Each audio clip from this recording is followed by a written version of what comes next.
ሰላም ውድ ቤተሰቦች እንደምን ቆያችሁኝ? እንግዲህ ሩታዬ በአዲስ ነገር ከች ብላለች ማለት ነው።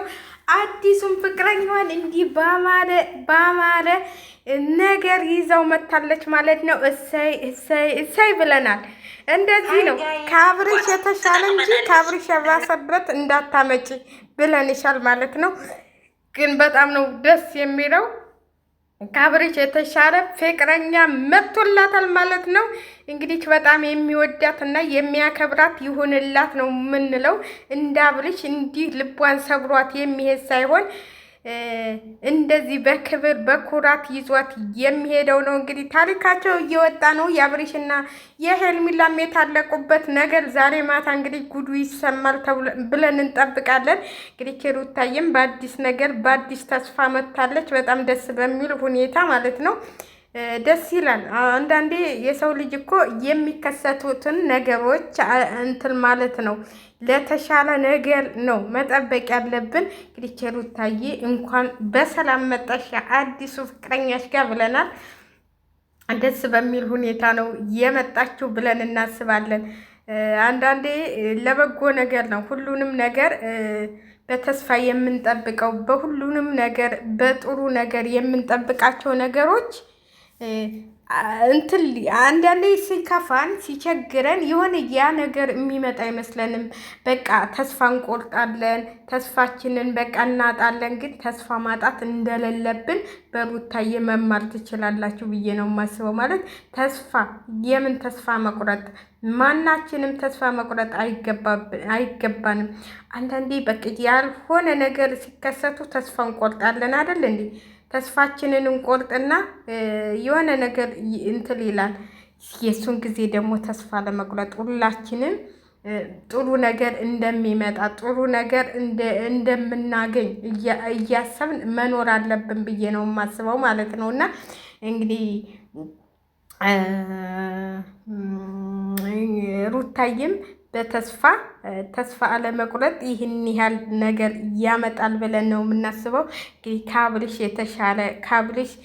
ከአብርሽ የተሻለ ባል አግኝታለች ፍቅረኛዋን። ዛሬ ሰሞኑን ጠብቁ። ዛሬ ባይመጣ ራሱ ሰሞኑን ይመጣል። ጠብቁ እናንተ። ሰሞኑን እንጠብቃለን። ሰሞኑን አዲስ ነገሮች ይመጣሉ ብለን እናስባለን ማለት ነው። ዛሬ ባይሆን ሰሞኑን እንደሚመጣ እናውቃለን። አንዳንዴ ለበጎ ነው ሁሉም ነገር ለተስፋና ለበጎ ነው። ግን የማናስባቸው ለመጥፎ ነገሮች የምንላቸው ነገሮች እየከበዱብን ይመጣሉ። ያችን ነገር አለማስተዋል ዋጋ ያስከፍላል። አሁን የሄርሜላም ሁኔታ ዋጋ እንደሚያስከፍላት ትጠብቁ። ሌላ ነገር ደግሞ ተከስቶ ተጠምጥሞ አሁን ብዙዎቹ የዛሬው እንትላቸው ቀለበታቸው የመኪና እንትል አንጥተው ሞሽረው ምናምን። እኔ ግን አይመስለኝም። ለምን መሰላችሁ? በጣም ከባድ ነገር እንደሚከሰት ነው እንትል የምንለው የምናውቀው።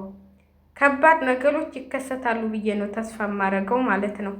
እና ለማንኛውም ውድ ቤተሰቦች ሼር ላይክ እያደረጋችሁ ሩታዬ እንኳን ደስ ያለች ከዚህ የተሻለ ታገኛለች እያላችሁ እንትን በሏት ብዬ ነው የማስበው።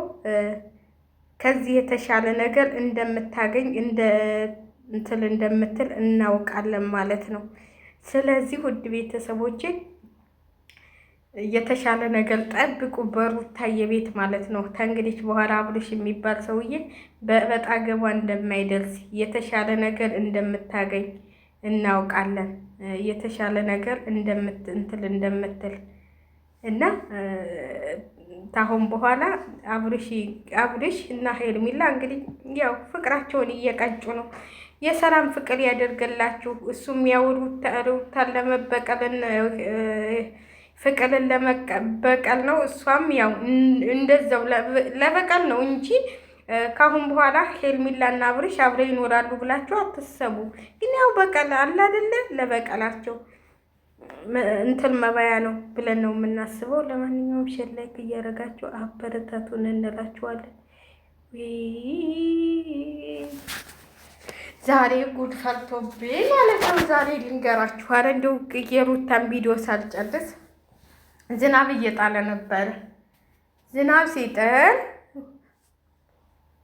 ሶስቱን በር ተዘግቶ ነበር። አንደኛውን ከፈትኩና ወጣሁላችሁ። ለኬ ሳላስበው በኃይለኛው ዘግቼዋለሁኝ። ከዛ ምን እንደሆንኩ ታውቃላችሁ? ሶስቱን በር ዝግ ነው። ይሄ ከፍቼ የወጣሁበትን ተከፈስለው እምቢ አለ። ማንም ቤት የለ። እንግዲህ እኔ ብቻዬን ነኝ። እኔና ድመት ብቻ ነን ያለ ነው። ድመቷ ሰው አይደለች። በላት ከፍት ከዛ ሳስበው መስኮቶቹ እንዳለ ገጠም ብለው ተዘጋግተውላቸዋል። ወይኔ ጉዴ! ስንት ቀን ውጭ የምቀመጠው እያልኩ ሳሰላስል ቆሜ ስጠብቅ የማድ ቤቱ መስኮት ትልቅ ነው እና እሱ ለንፋስ ማስገቢያ ብዬ በደንብ አልዘጋሁትም ነበረ። እንግዲህ የእግዚአብሔር ነገር እንትን ሲላችሁ ማለት ነው። ልክ ሳስበው ወንበሬን ቀጣጠልኩና በማድ ቤቱ እንትን ከፍቼ ገባሁላችሁ እላችኋለሁ። እንግዲህ እንዲህ ነው ሰው እንዲህ ነው። 3 በር ዘግቶ የሚወጣ ሰው አይታችሁ ታውቃላችሁ? ለማንኛውም ላይክ አድርጉ። የኔ ታሪክ እንትን እንዳይላችሁ ውጭ ስትወጡ በር መክፈታችሁን እንትን ብላችሁ እንትን በሉ ማለት ነው። እኔ አሁን በዛኛው የምወጣበት የዋናውን በር ዝግ ነው። የማድ ቤቱም በር ዝግ ነው። የሳሎኑን ነው ከፍቼ የወጣሁት። የሳሎኑን ከፍቼ ወጥቼ በኃይለኛው ስዘጋው ግጥም አለ። ግጥም ብሎ ተዘጋ። ቤት ትወጣላችሁ። አውቶማቲክ ነው እንትን የሚዘጋው። በእንትሉ ተከፈታችሁት እንትን አይልም። ግን እኔ ምን እንደዘጋው ብቻ አላውቅም። ከዛም መቼም ሳይጣላ ይደግስ የሚል የለም ያገሬ ሰው። የማድ ቤቱ መስኮት በእጄ። ሌላው እኮ መስኮት በየትም እንትን በውስጥ ነው የሚዘጋው። ሁሉም መስኮት መግባት አትችሉም። ግን የማድ ቤቱ መስኮት ራሱ በውስጥ ነው የሚዘጋው። ለንፋስ ብለን እንከፍተዋለን ሁልጊዜ። ግጥም ባልገና እንዘጋው። እሱ ነው የጠቀመኝ እላችኋለሁኝ። አንዳንዴ እንደዚህ አማላይ ስታጡ በማድ ቤት መስኮት ግቡ እላችኋለሁኝ። የኛ ደግሞ ትልቅ ነው መስኮቱ፣ ያስገባል። እንኳን እኔን 3 ሰው ያስገባል ማለት ነው። እንደዚህ ከፍታችሁ ትገባላችሁ። አይ ዛሬ እና እንግዲህ ችሉት ታየም ዛሬ እንግዲህ እንደዚህ አይነት ነገር መጥቷል ማለት ነው። ውዱ ባለቤቷን ዛሬ ትቀበለዋለች ወይ በሌላ ቀን እንግዲህ አብልሽን ለማባሸቅም ለመበሸሸቅም ቢሆንም ዛሬ እንግዲህ አብረው ቪዲዮ ሊሰሩ ይችላሉ ብለን እናስባለን ብለን ተስፋ እናደርጋለን። ለውድ ቤተሰቦቼ ላይክ እያደረጋችሁ አበረታቱን።